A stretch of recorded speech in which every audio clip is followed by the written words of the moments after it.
Himix PAODAM ing tabil besingbo nomai thing kundisu ni tan October jari ngasi maroiba PAODA nomai ka pakhar lepana irang roshile haiba yaroi relief camp ta leiriba sing masa masa gi mayumda hanjinduna tangdu leitana leiraba matamda irang roshile haina logani haina CLP luchingba o ibobina haikre NEP 2020 da yumfam oiba street play National Education Policy 2020 nukarp natak utkre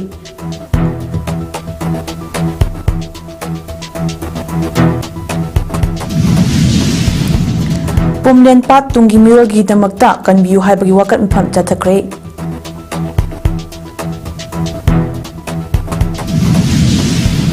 Loinena Jammu and Kashmir gi oina design tawraba Vande Bharat Express train maikhum hangdokre Mapung ba pau miyam da pizare nongmei ka pakhar lepana irang asilushile haibadi yaroi relief camp da leiriba sing masa masa gi mayumda hanjinduna mahausagom tangdu leitani hinglaba matamdata irang loishile haina miyamna logani haina Manipur gi hanagi Chief Minister se oiram laba duga hojikna CLP leader oiriba Okram Ibovina fongdokre Wafam asingasi anauba Manipur gi Governor Ajay Kumar Balaga CLP leader Okram Ibobi Lok Sabha gi MP Dr. Akoizam Bimol MPCC gi President Kaisam Maiga Chandra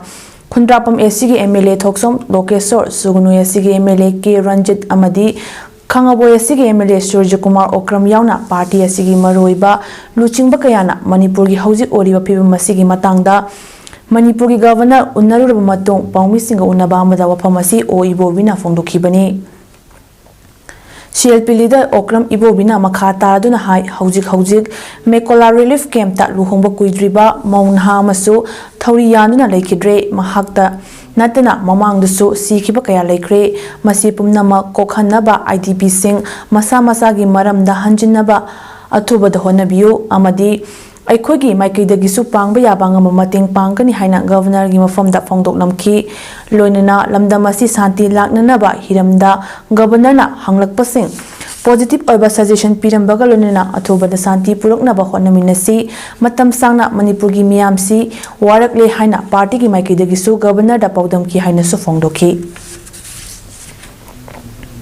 President koi Honorable MP na haiba mayam puramakto ma fajana patient hearing haiba tare targa suggestion mayam do ma su note toroga thambi hawi adu masigi mayam che akoi thabu oino thokna naba ondok ba yabang gai haiba tare ne ondok ba yabang gai atu matamda onhoga Manipurda shanti lakna naba se akoi mayam khona minasi haidra ma su hayo Lamdamasiki Irang kanba ching amadi tamgi form singda security force singna search operation amadi area domination thabak chathabalepri Thobal district ki Nongpok Sekmai police station na konba hangoilok tural torban manaki irong tangkhul village dagi yamlaba khusukulai sing security na fagat kre fagalaba khusukulai sing adudi magazine galoina ba 9mm pistol ama pompi gun improvised mortar ama 36 HE hand grenade ani detonator ama tear gas cell soft nose ani anti riot dye marker grenade ama kapa yariba maru tara humdoi binocular ama bofengi charger ga loina ba radio set ama ahangba tokning kunma thoini hairi ngasi nungthil pung ahumlom tabada Kakching police ki kangbuna ain thingkraba lalholup KCP taibangan bagi kedar ani langmaidong area dagi fare 46A har Kakching na akaknaba pawgi matung ina fagat kraba kedar ani adudi Kakching district ki Kakching Khuno Seksha Pat school maning lekai dagi Mayang Nambam Sana Thoising Chahi Kuntra Apokpa M Achau Amadi Bisnupur district ki Wangu Parking dagi Sanasam Surat Singh Chahi Kuntaret Apokpa S Somajit ni Makhoi Sugnu Chayala Madi Kakching Khuno area dagi Senkhai Thumkhai Chathabada Cheni Hari Fagalaba KCP Taibangan ba group ki Kadar ani mak Waikhong police station da question na kre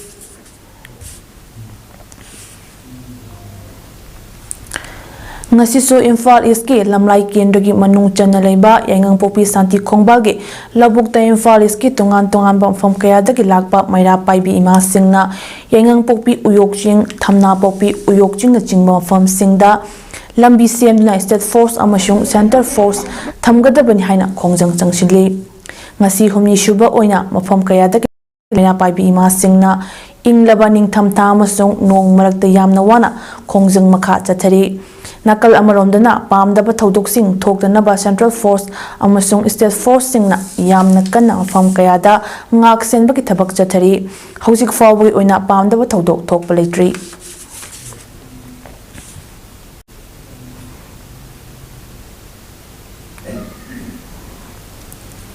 Leibak-sida haurakliba angang khudingmak masa maswagi pamjaba hainajaba sinfam khanduna amadi hiram khuding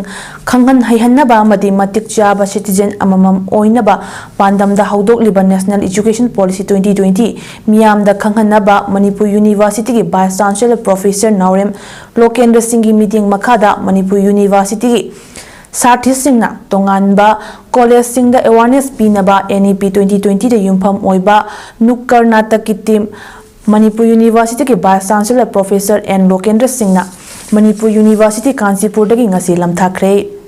lamthabaga mailenena BC Professor Naurem Lokendra Singna phongdokhibada haurakliba lebak sigi mahairoi singda India gi culture tradition amadi Layang lon kaya so manghandanaba yokhanaba amadi mahairoi singda haihannaba loinana mahairoi khudingma matik chaba mioi ama oinaba haudokliba thawrangsi mahairoi khudingda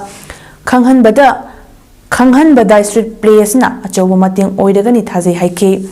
awareness program asigi nodal officer oiriba Dr. Sharam Opendra Singh na luchingduna Manipur University gi student ambassador Kundrakpam Nirshana Devi amadi Ronald Moirangchaga lonena mahairoi artist taretna street play sanaduna NEP 2020 gi matangda mahairoi singda khanghangani hari affiliated colleges sing government college private college mayam sing koi chalaga mase koi sensitization programs koi continuously koi tawni adana I would like to congratulate koi Professor Opendra all our students and also Shri Teskiso for taking up this initiative. National Education Policy 2020 miyamda khakhanaba Manipur University gi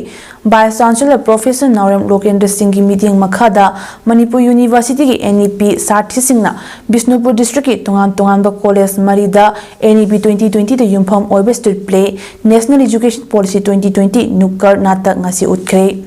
NEP Nukkar Natak ki Nodal Officer Dr. Salam Opendra Singh na luchingduna Manipur University ki Student Ambassador Kundrakpam Nirshana Devi amadi Ronald Moirangchaga lonena mahairoi artist taretna Bishnupur District ki manungda leba college mari Thambal Mari College oina CI College Bishnupur Mangolngambi College Ningthaukhong amadi Moirang College da koina chatuna NEP Nukkar Natak street play sanaduna NEP 2020 ki matangda mahairoi singda marik chumna awareness PK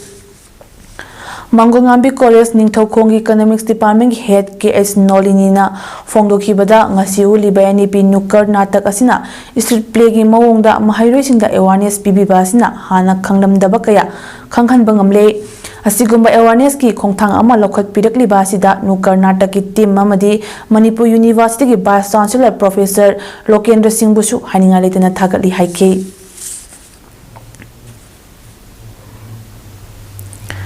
Manipur Gyani Shubha Choba Pat Oriba Kakching District ki manungda leiriba Pumlen Pat Phunjinlakliba asi matam chana sengdok piduna pat asigi tungi mirogi damak kanbi haina ngasi wakat mifam chatakre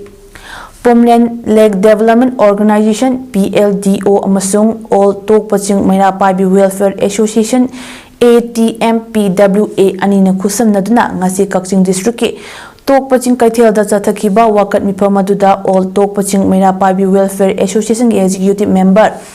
Haubizam Memchana Lengaki Pukning Chingshilladuna Hai Manipur Gyani Shubha Khwaidagi Chawba Part ama Odiba Pumlen Patni Part asigi Chada Marfutara Henbagi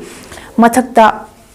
Phunjin Khiduna Isingi Saruk Ayamba Usindaktre Part asida Phunjinlakliba sing asi matam chana sengdokpagi thabak chatha haudrabadi part asi mutkhirgani haibagi mipaiba miyamna pokna hore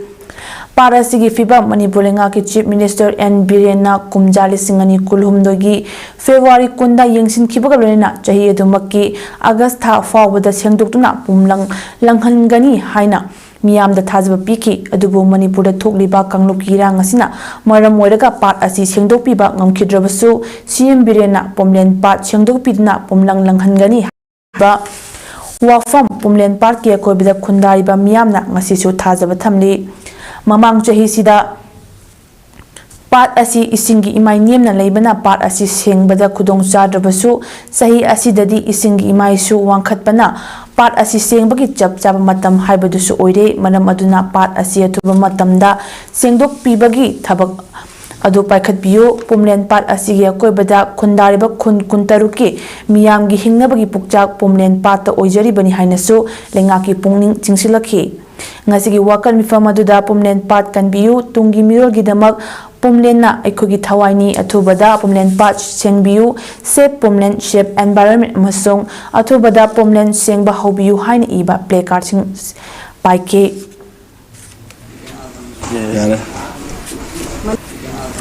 yare pumlen pat asibu honorable CM na athubada miyeng changbiu aduga loina na mafam asigi pat asibu sengba one water अमा ओहनबियो हाइना होनेबल CM नि मफम दा हाइजरी लोइना पाट असिगी मपाल तांगदुना पाट असिदगी Lakpa income ना एकोइगी इसा आइसु मयाम अमा अकोइबदा तारिबा प्रजा सिंगना सेमजरिबनी अदुना होनेबल CM ना अथुबदा पाट असिबु मियेंग चंगबियो सितेन मनलाबा कांगपोक्पी डिस्ट्रिक्ट की केलुंग विराम विलेज दा मुलाई कुकी विलेज की मियुई सिंगलाकना लेंगमाई नगा नुपी अमा फुबदा नतना युमफम सेंबा थिंकीबगी वहाउदगी मखान विलेज एरिया दा मतम कक्तबा टोटल शटडाउन चथक्रे खोंजंग असिदा लंबीदा नगा फुरुप की मियाम थोकलकना चथोक चसिन थिंगबगी थबक चथरी नकल अमरोमदा ngarang कुकी सिंगना चथकीबा थवंग अदुबो Liangmai Naga council eastern zone Manipur नाकनबा मवंगदा यानिंगदा फोंदोरकपगा लोइना थौदो अदुदा चेनरिबा कुकी सिंगी मथक्ता एक्शन लौखतनबा मरी लेनबा अथॉरिटी दा तक्सिनख्रे मसीगी मथक्ता पुंग कुनमरी की मनुंगदा कुकी सिंगना विक्टिम अमसुंग नगा मियामदा लाले हाइजगदबनी करिगुंबा तुमिना लेशिलबदी नगा मियामगी पुंसी कंजनबा थबक लौखतलगनी अमदी मदुदा थोरकपा फफतगी दायित्व पुंबा कुकी सिंगना पूजगदबनी हाइना चेक्सिन वारोल थमलकले पनबा याबदी ngarang कांगपोक्पी डिस्ट्रिक्ट की मनुंग चनबा कोनशा खुलगा नकनना लेरिबा केलुंग वायरम Naga Village da Village Authority na Children Orphan Home amasung khulgi yum khara sana ba JCB sizinaduna leibak temduna yumpham thonki tanjadu da yumpham thonbe yaroi haina munlai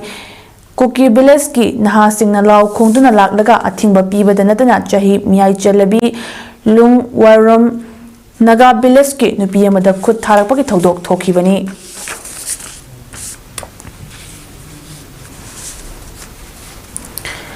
इंगना चिकना नुंशी चानना थाक वांगना हिंगबा महौसागी मणिपुर की सक्तम अमुक हंजिलकना होनबदा मियामनसु थौदांग याबियु लमदमसिदा लेमिनरिबा मिपुम खुदिंगमक की थौदांग लई लेंगाक खक्तना यारोई हाइना MLA S Premachandran हाइरे BJP Kumbhi मंडल न सेंदुना कुंभी केंद्र की मनुंग चना लेबा साइटोन अवांगी पोलिंग स्टेशन 29/6 अमदी 29/7 गे मियाम गलोनना चौखत थौरांगी थबक थौरम सिंह यावना मियाम तौहनिंगबा सिंगी मतांग यावना MLA न केंद्र सिदा पाखलकलिबा थबक सिंगदा अपेंबा पोकलकपदगी MLA S प्रेमचंद्र का पुन्ना चटमिनरगनी हादुना ngasi इमुंग निफुमा पंगी पुन्ना मियोय चामयांखै हेना बीजेपी गी लेंयान यानबगी थवमदा फोंदोखिबनी MLA S प्रेमचंद्रना मखा ताखिबदा लौ सिंगुबना मरोयबा सिनफम अमा ओइरिबा केंद्र सिगी लौमी सिंगदा इथै लौखोंग अवाटपा लेहंदनबा थबक सिंग लेपतना पाइखली साइटोन गवर्नमेंट हाई स्कूल बो हायर सेकेंडरी थाकता पुखतनबा होनरी अना लायंगी लमदा खुदोंग चादबा लरिबा health and wellness centre Saiton PAC गी थाकता पुखतनबा हेल्थ मिनिस्टर दा प्रपोजल थाखरे हाइदुना हौजिक मियामना पामलिबा हेल्थ एंड वेलनेस सेंटर असिदा अना लायंगदा खुदोंग चाद्रिबा असिदा मियामगी खल्लगा सेंटर असिदा था अमगी मनुंगदा डॉक्टर अमा थारलगनी हाइनसु मियामदा थाजबा पीके थौमदुदा बीजेपी कुंभी मंडल के प्रेसिडेंट शेराम अंगौशना बीजेपी बिष्णुपुर डिस्ट्रिक्ट कमिटी की वाइस प्रेसिडेंट KH लक्ष्मण अमदी अतै मरोइबा मियोय कियासु सरुक याखी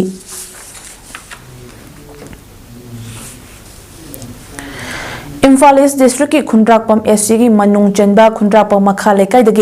Pangai Bazar da Pharmacy Phamba Laifrakpam Ratan Apokpa Lekhidraba Laifrakpam Munalgi Yumda Masak Khangdaba Miyuisinga Nongmai Round Ani Kapsalamni Hari Thaudo adu ngarang numidang pung 9 makharom tarakpada masak khangdaba singna nongmai kapsalamani hari Thaudo adu gi matang da Khundrakpam Makha Lekai gi community hall amadi Pangai Bazar da pangthokpa wakat mifam aduda Women Welfare Association Pangai gi Secretary Wangkhai Mayum Asana Hai ngarang numidang khanghauduna lekai asida leiba Laifrakpam Ratan gi yumda masak khangdaba singna nongmai kapsalambagi thawong asi lekai miyamna akanba mong li yaningde Yumlakta nongmai kapsan lambagi thawong asi lamdam asida thoklak pasina mama oibi kya gi wakhal leita handre yumlakta nongmai kapsan duna aki akhang pi bagi thabak thadok piu nakalane gi marakta phamina duna warishin purakna bahona biu haiki wakan mifam aduda micham miyam da onsilaklabadi nakhogi senpham leiroi terrorist ki mawong matau yauba thawong yaningde maram chadna demand tawbigano micham prajada aki akhang nanghanbigano haina thaba play card sing padna yaningda ba utkhi leiriba lamdam sigi kachin koyada chingmanda yarek tuna awana khangiba khunngaliba icha singi damakta khudongthiba mayamam thulakani habase akoi masi icha singa khangbiu aduna yaragadi masi amungana yumlakta micham praja ki yum chingda nongmai kapsan be thabakse masi tawbiganu amungana sungtau tawbiganu haibo famse akoi pangai mena paibi ki site ki thamjari February tangta ni thuida pangthokadaba All Manipur United Club Organization Amuko gi kuntra ni shuba foundation de gi mangoinana Amuko na Yaima Ai Hospital Khagempali Pankha Huidom lekai amadi tongan ba local club Maira Paibi singa khusham naraga Manipur gi mafam kayada paksana pangthokadaba free eye camp cum distribution of spectacles thoram ngasi January 9 da Imphal East District ki Khundrakpam SC gi Morok Inkol Youth Development Club MYDC ka kusam naraga hawdokre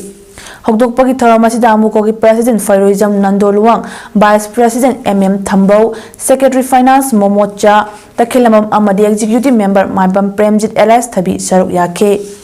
Thoramaduga Mailena Amuko gi President Fairoizam Nandoluwang na fungdokhibada Amuko gi Foundation degi mangoinana lomi sinmi singda Inkol amadi labukta thanaba ningtham maru marang sing pakshana yenthokraba matungda amuk free IK masi pakshana pangthokna lemna ano yenthokpagi thoram sing pangthokani lemna mit layeng basida ngaudom ketrek leiba yaram labadi makhoibo operation tawbada amuko amadi yaima ai hospital na pangba yaba mateng sing pangadoribani aikhoi miyamna chang naina mit check tawba amadi layeng thokpagi hainabisi kharawali mitna aikhoi thawaini mit phatrabadi hakchang faroi hakchang phatrabadi pukning wakhal faroi haike naha oiriba kayana imungi ahalaman singbo met check tawbiba amadi layong thokpibada pukning changbiu aikhoi naha oiriba singna aikhoi khunagi ahal singbu nungsibiba amadi ikai khumnabiba haibasi aikhoi ahal singbu mit amadi masafana lehanaba honaba asina oigani mit khara nungaraktaba matamda khudakta layeng thokpagi hainabi thamsi horel haying hadna matam manghangumsi haike More Inkol pangthokiba free eye camp cum distribution of spectacles ki thoramasida punna mioi chama konmuk layengki aduga anoki mathau taba mitchok laba mioi singda lemna anok yenthoki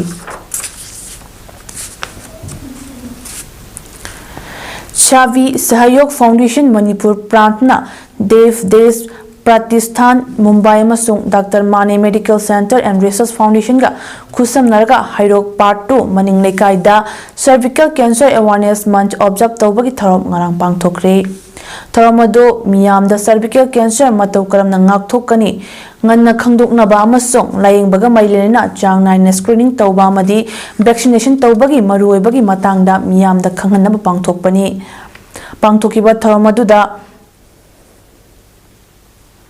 Nupi Humputarom so Yakibagaluna cervical cancer gi kudong tiba HPV vaccination tawbagi maru oiba amadi chang naina pap smear test tawbagi matangda khananaina ki pangthokiba thoramadu Chabi Sayok Foundation Manipur Plant ki head of women wing amadi cancer warrior Dr. T.S. Kamala Devina conduct tawkibagaluna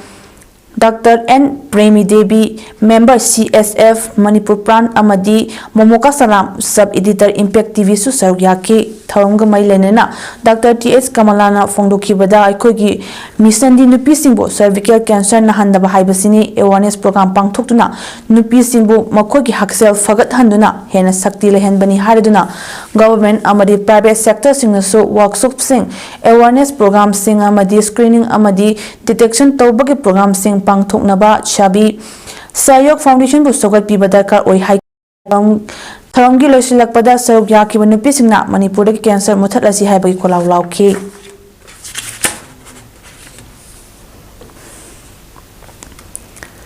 Imam Minu Lairembi Semgat Sagat Palupna, Mamang Tha December Kundagi Hauduna, Chatharapa Mass Anti-Drug Campaign da Tongan Farm Singdagi Fagalakpa, Drug Sing Ngasimia Mangda Maithad Namangan Kre. Drug Sing Maithad Namangan Kiba Duga Mailenina, Loop Asigi President Ranjit Ilangbam na Fongdorakpada, Mamang Tagi December Kundagi Hauduna Loop Asna Lamda Masidagi Drug, Marufangna Muthat Nabagi Pandam Drive Asi Chataba Haukibani. Drive asi chathaba haukibagi maru eba maramdi Manipur Chief Minister na lamda masida laiba club organization mera paibi lup singna lamda masida hauzik kana chatharakliba drug chaba yonba sing maru fongna phakat pa madi lamda masidagi drug maru fongna muthatnaba hona bada aikoi punna saru yaminasi haiba pautak adugi matung ina thabak asi chathaba haubani Loinena Minutong Hapta Amadi Not AOC Akorbida Drug Chaba Amadi Yonbagi Tabak Tauriba Sing Tiduna Fagan Honagani Loinena Harim Pom Sing Asida Drug Chaba Yonba Makata na Toramba Loop Asna Tingnaba Toklabadi Madu the Torak Pafa Fataki Texak Pumba Masama Sana Puzagada Minihana Sofungloki. Home Department level police we was above starting the show. Imo Shepherd Sakapal look at Tawjadi was war on drug have a Chief Minister ki support to Japanese, Chief Minister ki apa maksud koi support to Japanese, hai bawa apa hajar Manipur Parjamyam amkan kurunjari. Jiribangi Vidyanagar Indoor Hall Amadi Jiribam Higher Secondary School ki relief camp dalariba IDP Singi Damakta Assam ki Jaribon Laisrum Kun Pok Paduga Haujikna Delhi da Laibi IEB Thangzam Misna Chanuna Iba Sharing Larik Flame of Distance Mountain Haiba Larik Adu Yolaga Fonglakpa Royalty Siargi Paisana Single Blanket Jam Humpumanga Laiduna Jiribangi One Stop Center Amadi Maira Paibi Amasong Laisram Loidam Tombinda Sinarakna Relief Camp Anida Lariba Mui Sinda Kusina Kre Saruk Yakibi Laisram Loidam Tombina Fongdo Kibada Ngasi Delhi da Laiba IEB Misna Chanuna Mahana Iba Saying Larik Flame of the Distance Mountain Haiba Larik Yolaga Fonglakpa Senpamna IDP Singi Dabak Single Blanket Ching Pirakna Ikone Yentok Sabani Haike Ngasi Awana Tadna Relief Camp da Laibi Moirang Them Rasesori Debi Nomaitim Sobitana Delhi da Laibi IEB Thangzam Misna Chanuna Blanket Kudol Tawbirapagi Damak Thakatpa Madi Tawbimal Khangba Uchari Amasong Mahakna Taru Tabak the Mai Pak by Isona Pina Biba Orison Hanasu Fongdorakli.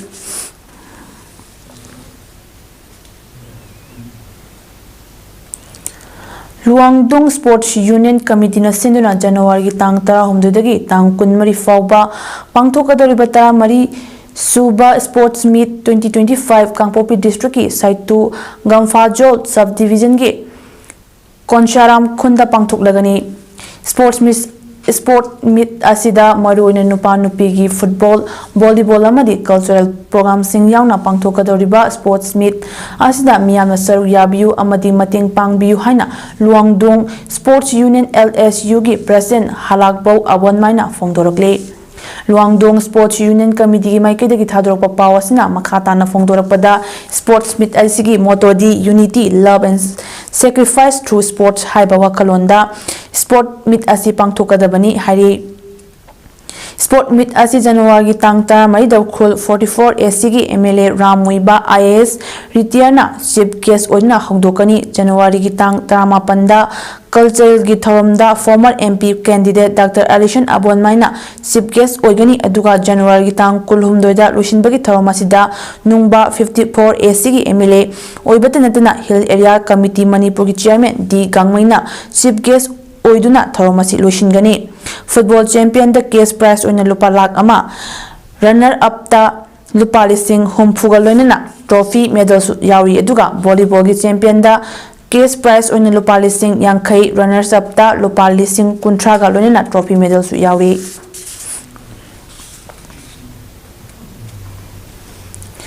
awagi makhutagi manipur bu amuk hana maning tamhan khiba ningthau chinglen nongden combined gambir ge samaga marfu tara mathoi shuba death anniversary ga mari leinana united people's front na hayeng pangthokadoriba national reconsolidation day gi thoram asida lebak miyam na saru yabiu haina appeal tarokli hiramasi ngasi kaisampata leiba lup asigi office ta pangthokpa paumi singaunaba amada UPF ki president and Rupa Chandrana ningthau chinglen nongden khombagi ningsing numit asibu aikhoi amuk hana khuntak laroi haiba thimda lup asina thabum ama chathanaba mamang thagi konithoi da kasagi leng on the be patagi hogdoki thorom asigi makha tarakpa oina hayeng asi mapung oiba thorom oina lup asina shilaga Kanchipur leiba leikhidraba iningthau asigi mitamda miyamna leikatlaba matung how ground fawbo khungchat chatlaga how ground da mapung oiba thorom pangthokani haiba thorom asida Manipur miyamna saruk yabiu lonena thorom asi Jiribam amasung Assam gi Chandrapur amadi awapalida pangthokani haiki yoki makai digi appeal tawjari loina hairiba program ase Manipur khakta danatana Assam gi Chandrapur amasung awapali dasu pangthokani loina aikogi nongchup thong oiriba Jiribam dasu program ase ko pangthok jagani asigum loba program asida lebak meyam puna saru yamina se haidana UPF ki makai digi appeal tawjari Assembly gi house ta fawa puthokpa yauna yetna bai kaya na maram oiraga mapung fana semba ngamdana laklamba Imphal East District ki Sawambungdagi Sagolmang chatpa lambi koilas thaba hokre nauna koilas thaba ki thabak chathariba kilometer 13 shangba lambi asibo Sawambung to Sagolmang via Kaibi Road Welfare Committee gi maikidagi hena quality yauna thabak subagi mathakta February tha fawbada departmental work yauna mapung fana loishin biu haina appeal tarakli appeal asi committee asina Kaibi awang lekagi area da hojik chathariba koilas thaba ki thabak sing yingsinbaga mailena committee asi spokesperson leima pokpam joina paumi singda haikibani joina makha taraduna matam kyagi mamangdagi lengak na sembidana laklaba Sawambungdagi Sagolmang fawbagi lambi asi chief minister amadi work minister anina khannaba miyeng changbiduna ngasidi water bound mekadam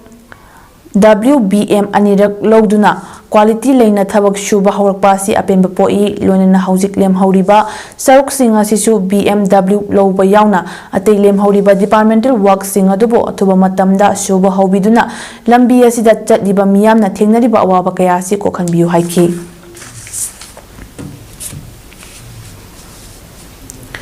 Progressive Alliance for Leadership and Empowerment of Mothers Palem Amadi World Maite Organization WMO na Phagat Khiba International Market ta Chawakna Lupa crore Tararongi Belu Oigadaba Kani Amadi Brown Sugar Sing ngasi Lamsang Lamdeng Maina Paibi Amadi Masigi Akobida Leiriba Club Singapore Mai Thadokna Manghankhre Hiramasigi matangda PAODAM ladna WMO Women Wing gi President Laiton Jamong Biasala na hai hokiba chahi lisingani kunmarige December 18 da Friends Union Club ki manakta khana chainaba khara thokpagi pau tabadagi maina thokpa tanja oibana yenglubada club asigi manungda TH Purnima chahini futeret amadi N Rupa chahini fu haiba myu ani asigi mafamdagi brown sugar soap case kuntra mari fagat pangam kibani Makhataba investigation tawbada amadi WMO Palemna pau khara fangbadagi Manti Pukhi ki akoibada thiba humbagi thabak chathabada tungan packet marfutara mapanda halaga leiramba kani kg marfutara mapanasi mapalamgi number oiba tata truck amadagi fagat pangam kibani lupsing asina ngasi fawba nisa thingna bacha charakpa thabak kaya lepaletna drug sing asigi mapu oriba men accused ado fangdur fawba drive sathaki gani haike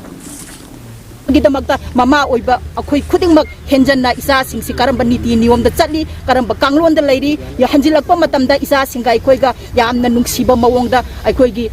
wari watai tanadana isa sa afaba cinjak saw aigi iramdam aigi khunai aigi ipurup se mutkidore haibagi asigum laba nungsiba wari mayama malibiduna tahanbagi tangkak se oire haiba wapum se tamjagi thank you Jammu and Kashmir gi miyamna ka hene inglaba weather da thengnari ba du ki yengduna special design tawraba Vande Bharat Express train railway board na maikum hangdokre train asi Katra Srinagar rail route chengadabani route adu Commissioner of Railway Safety na hojik inspection tawribani railway na haikibada climate ki yengduna thoidokpa features ta sakibani hari leiba asigi mafam kayada hojik cheliba Vande Bharat Express jam kuntra taruki features da ahenba saktam kya hapsile Jammu and Kashmir gi ka hene ingba weather gi yengduna anoba Vande Bharat Express asi sabani hari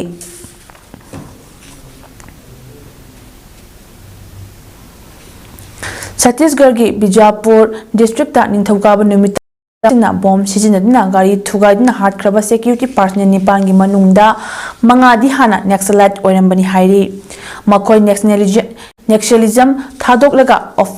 police force ta yaukibani head constable Budaram Korsha constable Duma Harkam Pandaru Ram Baman Sori amasong Somdo Beti hana active Naxalite oirambani Inspector General of Police Buster Range Sundarras Pina haikibada haukiba jail the Buster region da Naxalite Satret Marfudani Toy surrender Tauki Kutru police station gi manung chanba Ambeli village da Naxalite na gari amarom sijinaduna mahantakan kibagi thaudokta maduda tongba security personnel nipan sikibani Chayani gi manung da khwaidagi chawba strike ni haire Leikidraba district reserve guard DRG Singh adubo Sons of Soil haina authority na mingthonki Arabada Mario Pau amwana pizari Nongmai kapa khara lepana irango shili haiba yaroi relief camp ta leiba sing masa gi mayumda hanjinduna tangdu leitana leiraba matamda irango shili haina logani haina CLP luchingba oibo bina haikre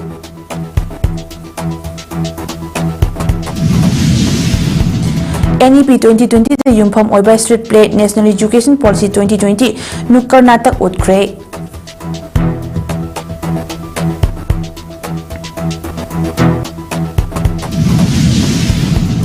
Pumlen Pat Tungi Mirol gi damakta kan biu haibagi wakat mifam chatakre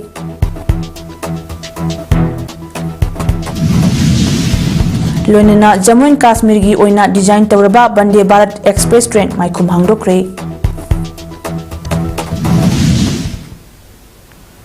Image Paudam Pizaba Matang Station Jere meeting Tabir Basing Amukana Kurumzari